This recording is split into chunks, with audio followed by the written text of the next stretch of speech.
बदलो बिहार बनाओ बेहतर बिहार के नारे के साथ आज यूडीए के बैनर तले यशवंत सिन्हा जो पूर्व केंद्रीय मंत्री है, उन्होंने आज राजभवन आकर के राज्यपाल को एक ज्ञापन सौंपा है। उन्होंने साफ कहा है कि बिहार में बाढ़ की स्थिति जो है बहुत ही भयावह है, बहुत ही दयनीय है, क्योंकि जिस तरह से उत्तर बिहार की जो क्षेत्र है वो बाढ़ में तब्दील हो चुके हैं। लोगों को घर में रहने के लिए मजबूरी है कि घर में रह रहे हैं, लेकिन बाढ़ जो है पूरी तरह से अपना आतंक फैलाया हुआ है। इससे बिहार के मुख्यमंत्री नीतीश कुमार को भी बाहर निकलना चाहिए। साथ ही साथ उन्होंने कहा है कि भारत के प्रधानमंत्री नरेंद्र मोदी भी हवाई सर्वेक्षण के तहत के साथ वो बाढ़ वाले जो क्षेत्र है उसमें जाए और वहाँ पर जो प्रॉब्लम्स हो रही हैं उनको समझा जाए। और साथ ही उन्होंने कहा है कि आज जिस तरह से ज्ञापन सौंपा गया है, इसमें हमें खेद है कि राज्यपाल फागू चौहान जो हैं बिहार के, उन्होंने साफ इनकार कर दिया है मिलने से। उन्होंने कहा कि अभी समय नहीं है, इसलिए हम मिल नहीं सकते हैं। उनके एक अधिकारी को इस ज्ञापन को सौंपा गया है और कहा गया है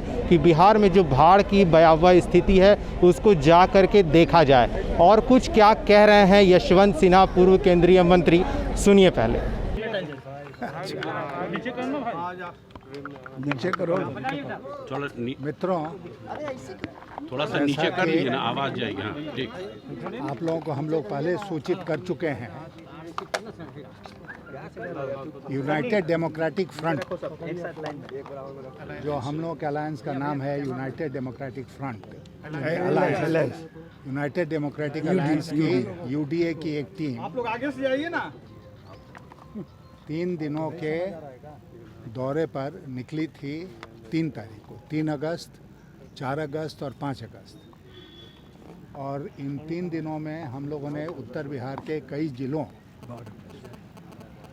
का दौरा किया जो बाढ़ग्रस्त थे, और हम लोगों ने जो बाढ़ पीड़ित हैं उनसे अनेक स्थानों पर मुलाकात की, उनसे बातचीत की।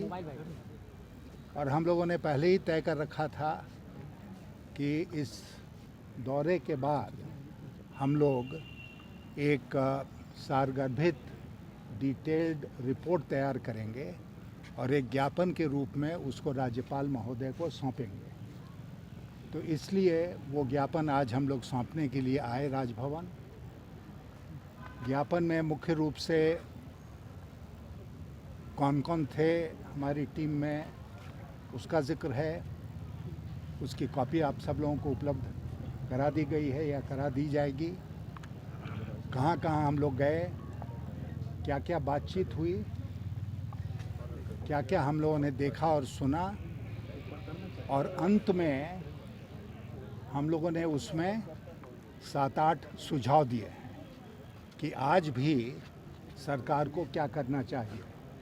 और मैं बहुत वेदना के साथ इस बात को आपसे कहना चाहूँगा कि हर जगह हम लोगों को यही शिकायत मिली बाढ़ पीड़ितों से बातचीत करने के बाद कि कहीं कोई सहायता उनको नहीं पहुंची है। और जो 2 तटबंधों का इलाका है झंझारपुर में,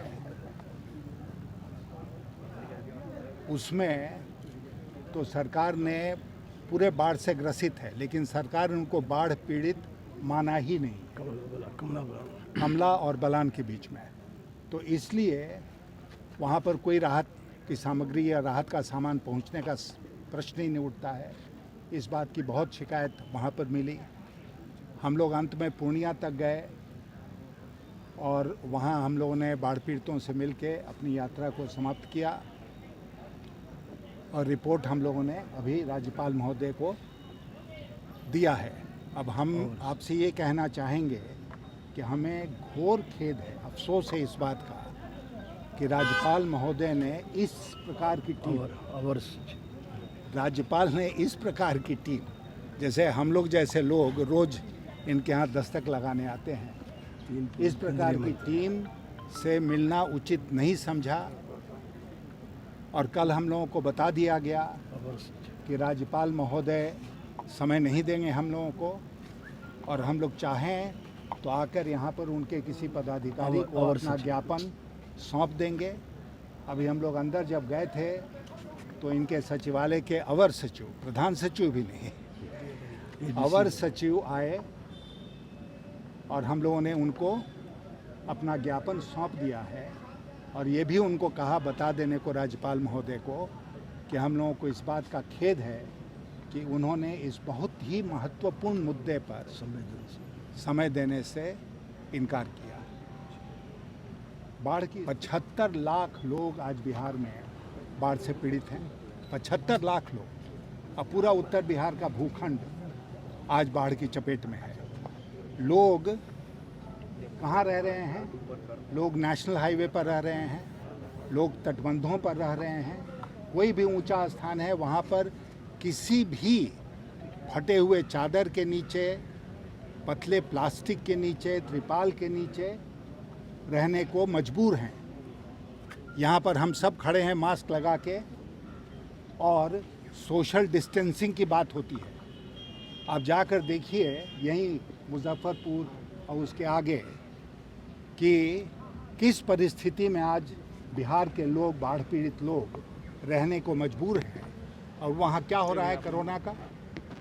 जो मवेशी के साथ छोटे से, जहाँ हम लोग खड़े हैं ना, इतने ही आकार के तंबू में या जो भी कह लीजिए उसमें रहने को मजबूर हैं। कोई इंतज़ाम उनके लिए नहीं हुआ है, कोई इंतज़ाम मवेशियों के लिए नहीं हुआ। और बिहार सरकार बड़े बड़े दावे कर रही है कि हमने ये कर दिया, वो कर दिया।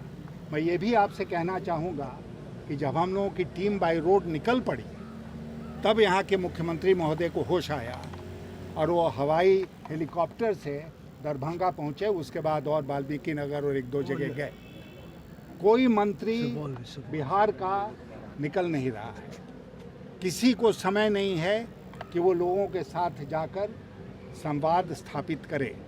इस कमी को दूर किया हम लोगों ने, और जैसा हम सबको करना चाहिए था कि हम लोगों ने रिपोर्ट बना के राज्यपाल महोदय को सौंप दिया है। हम आशा करते हैं कि उस पर कार्रवाई होगी। हमने एक बहुत महत्वपूर्ण मांग उसमें की है कि 75 लाख लोग और एक बड़ा भूभाग बिहार का आज प्रभावित है बाढ़ से। इस परिस्थिति में क्या होना चाहिए? इस परिस्थिति में इसको बिहार सरकार को भारत सरकार से आग्रह करना चाहिए कि इसको राष्ट्रीय आपदा, नेशनल कैलामिटी घोषित करो। खाली प्रधानमंत्री का मुख्यमंत्री से बात कर लेना काफ़ी नहीं है। प्रधानमंत्री को तो स्वयं आना चाहिए था कम से कम हवाई सर्वेक्षण करने के लिए बाढ़ का। वो तो अभी तक आए नहीं यहाँ पर। तो सब लोग डर के घर में दुबक के बैठे रहेंगे और बिहार की जनता को मरने के लिए सड़कों पर छोड़ देंगे, तो ये कतई उचित नहीं है। और हम लोगों ने एक उदाहरण प्रस्तुत किया है और मैं जिम्मेदारी के साथ आपसे कहना चाहता हूँ कि पटना में बैठ के बयानबाजी करना राजनीति नहीं है। जो लोग पटने में बैठ के बयानबाजी कर रहे हैं ना, बिना स्पॉट पर गए, हम लोग तो वो जो पुल टूट गया था अप्रोच रोड, वहाँ पर भी गए देखने के लिए। तो हम लोग डर नहीं रहे, न पुलिस से डर रहे हैं, न कोरोना से डर रहे हैं। अपना जो फ़र्ज़ है जनता के प्रति उसको निभा रहे हैं। आप लोग यहाँ पर आए, सहयोग कर रहे हैं, इसके लिए बहुत बहुत आप लोगों का धन्यवाद।